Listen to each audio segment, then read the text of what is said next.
The 2024 high schools rugby season entered week 3 with several exciting matches up on the cards.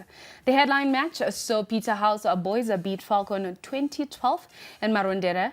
It was a cathartic win for the Kings, who lost to Falcon home and away last season. You see, when you look at, we went in pretty positive halftime. Came out, we knew that defense was going to win it. Couple of one or two drop tackles, but let me tell you, the boys came out with absolute passion.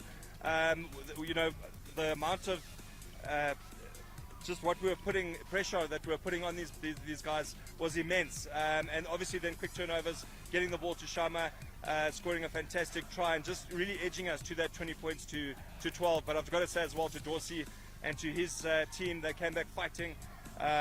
Very proud of just what Zimbabwe rugby has just brought as when it comes to schoolboy rugby. Well, defence won the game, in my opinion. I think we were in their face continually. They had some really big boys, and the guys stood up, you know, from Pitas and put those hits in. One or two maybe shrugs off the hits, but you know, then you had the cross cover coming. So I was really very proud of the guys. They put their bodies on the line. I mean, some of the hits I saw today were probably just as good as some provincial rugby that I've watched. Just guys really throwing their bodies on the line. I've got to say well done to the boys. In other high schools rugby week 3 results, St. George's College won 41-17 away to Lomagandi College. Prince Edward dispatched Hillcrest 27-5 in Mutare. St. John's continued their unbeaten run with an emphatic 57-14 win at home to Hellenic Academy.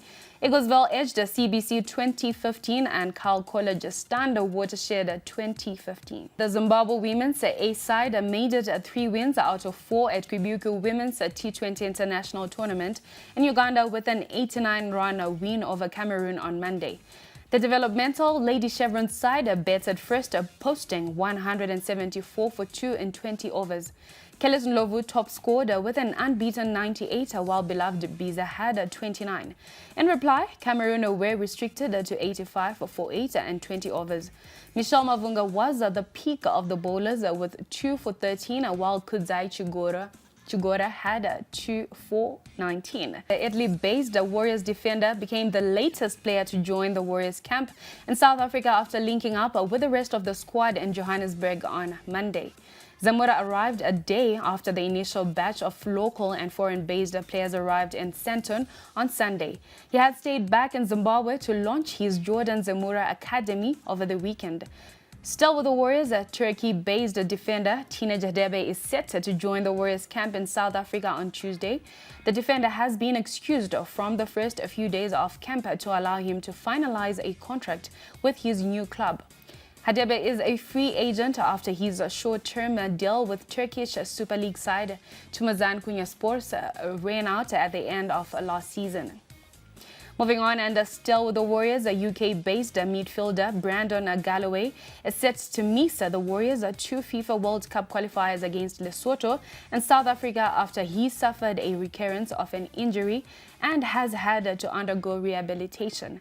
Zimbabwe play Lesotho in a 2026 FIFA World Cup Group C qualifier at Orlando Stadium in Johannesburg before taking on Bafana Bafana at the Free State Stadium in Bloemfontein next Tuesday. Moving on, and still with football, interim Warriors coach Jairus Tapera held his first meeting with the national team at the High Performance Center in Johannesburg on Monday.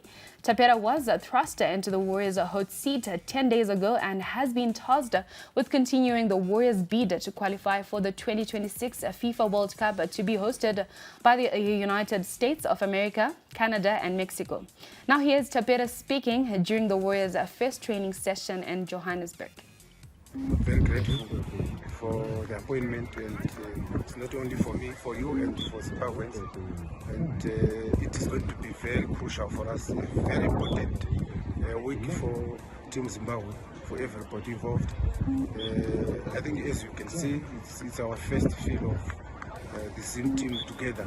We are just trying to have our first training session, to take it from here and try and get to know each other as a group, as a team. And probably after a day, having some indications as to how we are going to play, also depending on the the information that we get against the opponent that we are going to play. And, I'm very hopeful with what I'm seeing at the moment, and I'm so much encouraged with the players, how they are responded to our training, our first training, how they responded to discussions. And you can always interact with these boys, and it feels that they become much more confident. Konapo, ipapo pa ZTN Prime, DSTV channel 294, the place to be.